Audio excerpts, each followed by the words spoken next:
flying for the past year, and I and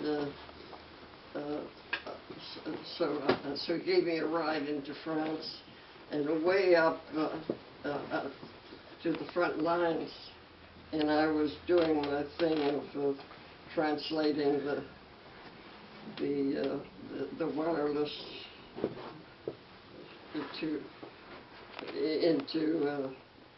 misinformation, I guess you could call it. I don't know what we called it.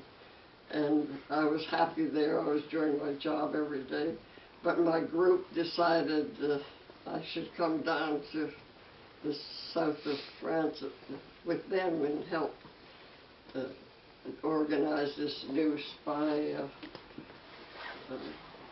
business that we were in. And so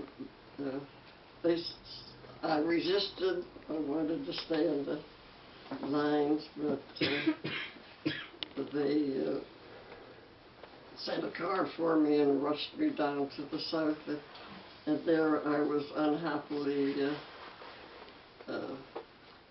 helping to interview suspects, and we have about 3 really interesting cases of spies that we apprehended, that we found.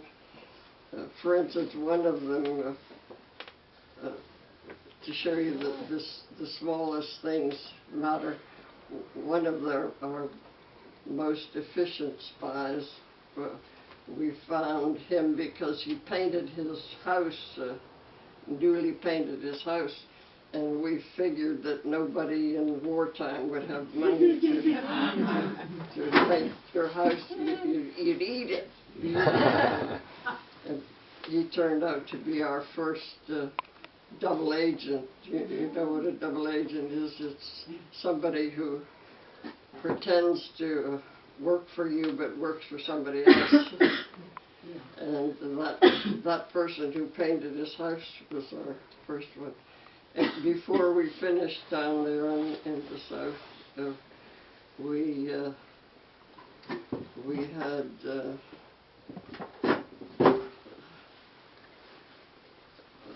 a great, let's see how many, I think 30 to 36 in all our double agents. We covered the whole coast, and each agent had a controller who was American and did passed the the messages every day to the Germans who thought their agent was for free, and let's see where.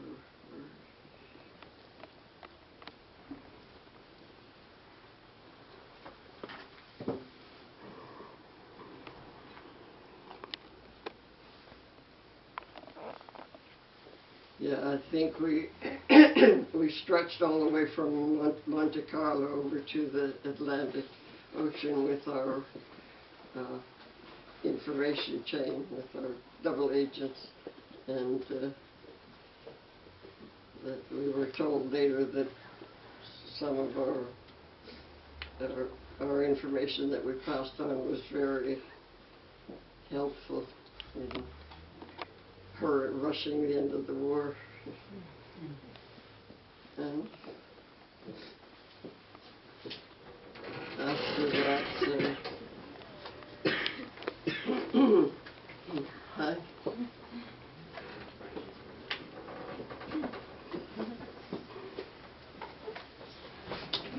And we were still working that the line of agents when the war ended, and everybody went back to his life as it was before. But where did you go then? Yes. But you didn't. Pardon? You didn't go back to your own life. You actually took up. Well, I did for a while. went on to do other things. Yes.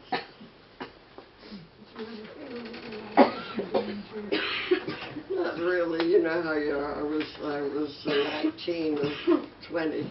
You think you're invincible, and I don't remember ever feeling free, but I was. I mean, feeling in danger, but I wasn't crossing the line. I wasn't one of the spies. I was really a spy catcher. That's everybody thinks that spying is glamorous, but it isn't. I had a question. Are double agents reliable or often? Of course not. Triple If agent. you're going to sell Start out if you're up there for sale, you usually take the thing that suits you the most, the deal that Yeah. is going to keep you alive. So they're like Because- mercenaries in a way. Yeah, Whatever but pays the it's a best. dangerous game because the spies are out there. Even in the rules of war, you can shoot spies, and that's what you risk if you do. Yes. When did the OSS actually start? If it started with the British, but the American system was the beginning of what's now the CIA, OSS, did that start while you were active, or did that come later? No, the OSS, that's what I was working in. Oh, I see. And we established the first little counter-espionage group, and other officers established groups to catch spies. I see. And then when the war ended, we still had this thing against spying, so the OSS was disbanded right away after the war. And then it was a few years later that, under Truman, I think, that they set up a formal CIA, the Central Intelligence. But I didn't have anything to do with spying after the war. I produced these 4 kids. Where did you meet your husband? He was in this one of the units that I worked in, and the way I met him was he was setting up agents on the Spanish coast with the idea that maybe they would invade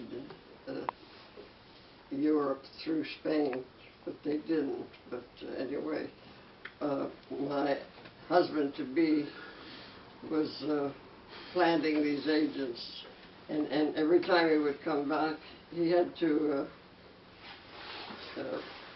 he had a motorboat to get to within the international limits of this Spain, and then he had to take a little rowboat and row these agents in. It's amazing.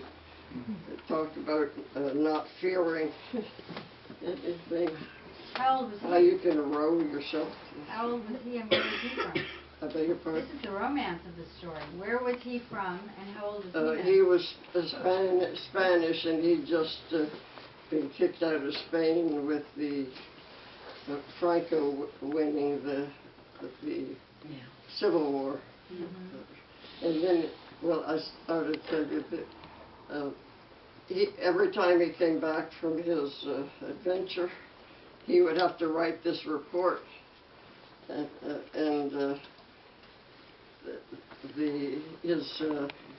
his commanding officer came to me and said, "It's fascinating, his reports, but we can't understand them. So would you make some sense out of them?" And so I looked, and it was true. He would write the whole page would be one sentence.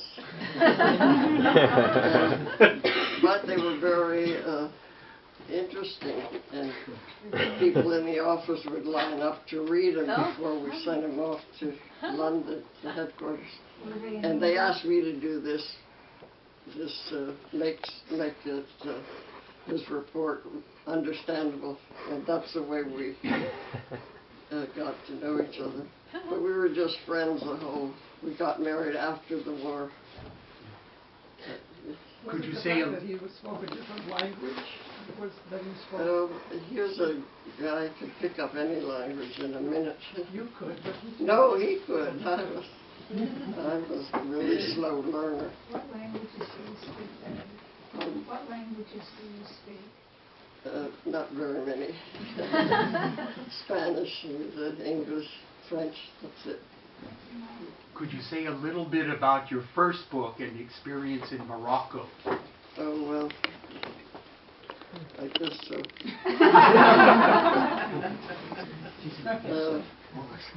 After the war and we married and started having all these children, we attempted to stay in England, in Africa, and barter, sort of trade stuff back and forth with the States, like radios and phonographs and stuff like that. But we never were making any money. So my husband took a job of merchant trading in Spain. But as there wasn't any money around there, traders would trade like